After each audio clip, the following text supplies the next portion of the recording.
কামাখ্যা গেটত অনুষ্ঠিত কুমাৰী পূজা অম্বুবাচীৰ নৃপেত্তিৰ লগত সংগতি ৰাখি কুমাৰী পূজাৰ আয়োজন কৰা হয়। সাহানী কাৱৰীয়া এনজিঅ'ৰ উদ্যোগত কুমাৰী পূজাৰ আয়োজন কৰা হয়।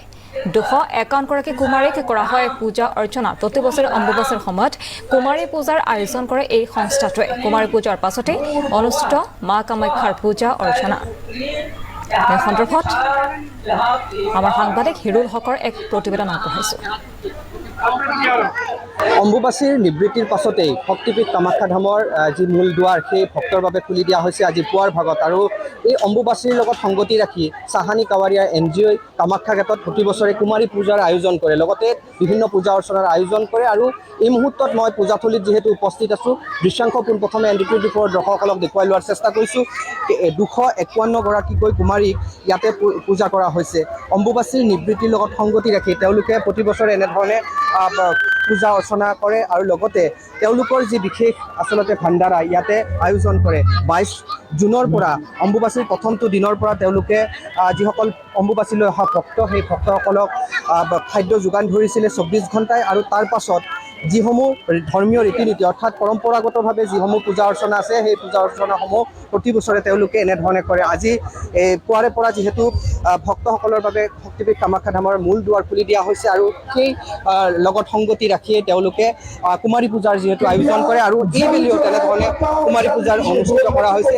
প্ৰায় 251 গৰাকীকৈ কুমাৰীক ইয়াতে পূজা কৰা হৈছে। মই অকণমান বিষয়ববীয়াসকলৰ পৰা জনাৰ চেষ্টা কৰিম। আপোনালোকে প্ৰতি বছৰে অম্বুবাচীৰ লগত সংগতি ৰাখি নিবৃত্তিৰ পাছতে কুমাৰী পূজাৰ আয়োজন কৰে। এইবেলিও আপোনালোকে পূজা আয়োজন কৰিছে। কিমান গৰাকী কুমাৰীক ইয়াতে পূজন কৰা হৈছে, লগতে গোটেই কাৰ্যসূচী কেনেকুৱা ধৰণৰ?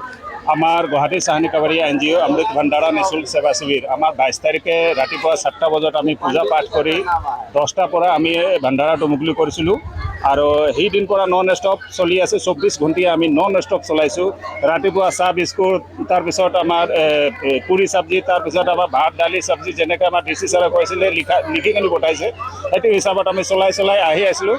আৰু সেইদিন যিটো পূজা কৰি পিছত এইটো আমি গেটটো যেনেকৈ আমাৰ কামাখ্যা মন্দিৰত গেট বন্ধ হৈছিলে সেইটো হিচাপত আমাৰ পূজা এইটো ইয়াতে চলি আছিলে।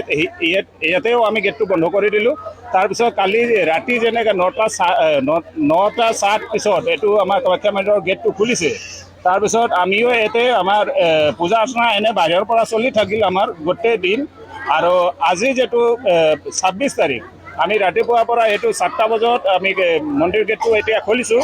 খোলাৰ পিছত আমি এইটো কুমাৰী পূজন যিটো আমাৰ বিশেষকৈ প্ৰত্যেক বছৰ এইটো কৰোঁ আমি এতিয়া 251 কন্যা যিটো পূজন সেইটো এতিয়া চলি আছে। ইয়াৰ পিছত হ'ব আমাৰ ডাঙৰকৈ বিশাল বুলি এটা হৱন হ'ব, যে আমাৰ গোটেই আমাৰ কামাখ্যা গেটৰ যিটো ৰাইজ আছে সি বহিব আমাৰ লগত, লগতে আমাৰ এনজিঅ' যিমান মেম্বাৰ আছে সিও বহিব। গোটেই আমি মিলি এইটো হৱনটো ডাঙৰকৈ এইটো কৰাৰ পিছত আমাৰ ভাণ্ডাৰাটো ৰাতিপুৱা আজিও আমাৰ 26 তাৰিখ ভাণ্ডাৰাটো চলি আছে আৰু আজি আমাৰ কমপ্লিট হ'ব ৰাতি 10টাৰ পিছত। সেইটো আমাৰ প্ৰত্যেক বছৰ আমি এনেকৈ কামটো কৰোঁ। কাৰণ কুমাৰী পূজা যিটো হয় আমাৰ মেইন পূজা, আমি যিটো 251 কন্যাকুমাৰী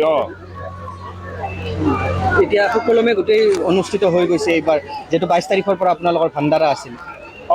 এতিয়া আপুনি জানি আছে যে আমাৰ গোটেই ভাণ্ডাৰাটো বন্ধ হ'ল কালিয়ে, 25 তাৰিখেহে বন্ধ হ'ল। আমি একদিন এক্সট্ৰাকৈ লৈছোঁ কাৰণ বহু ৰাজ্যৰ পৰা যে মানুহ আহিছে মন্দিৰৰ লাইনত আছে দৰ্শন কৰি যে আহি আছে। ইয়াতে আমাৰ কোনো ভাল হোটেলো নাই, আমাৰ কামাখ্যা গেটতো নাই, ওপৰতো নাই।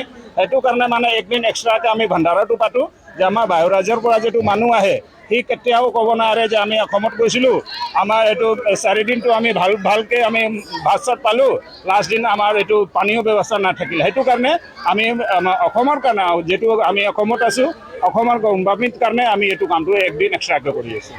এনেধৰণে গুৱাহাটী যি সাহানী কাৱাৰীয়া এনজিঅ' আছে এনজিঅ'ৰ উদ্যোগত তেওঁলোকে এনেধৰণৰ কাৰ্যসূচী ৰূপায়ণ কৰিছে।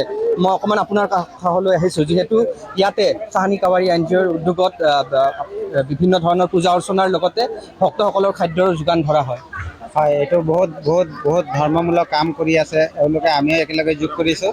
আৰু আজি যিটো কুমাৰী পূজন চাই বহুতেই ভাল লাগিছে। আৰু মই ভাবোঁ সকলোৱে ৰাইজে আগুৱাই আহিব লাগে সমাজক সেৱা কৰাৰ কাৰণে, তেতিয়াহে আমি মানে কি যিটো অধৰ্ম হৈছে সেইটো ধৰ্মৰ ফালে আগুৱাই যাব সমাজখন। ধন্যবাদ। কি ক'ব? मैं तो बोलूँगी कि मुझे बहुत अच्छा लग रहा है इसमें कुमारी लोग को खिला के, और मैं चाहूँगी कि सबको हम लोग इस सब चीज़ को बढ़ावा दें ताकि हम लोग अपना समाज में अपना ये कल्चर को आगे बढ़ा सकें।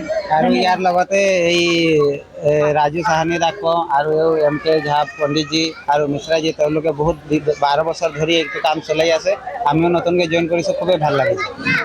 এনেধৰণে আচলতে 12 বছৰ প্ৰায় বিগত 12 বছৰৰ পৰা তেওঁলোকে চাহানী কাৱাৰীয়া NGOৰ উদ্যোগত পৰম্পৰাগতভাৱে যি পূজা অৰ্চনা সেইসমূহ কৰি অহাৰ লগে লগে ভক্তসকলৰ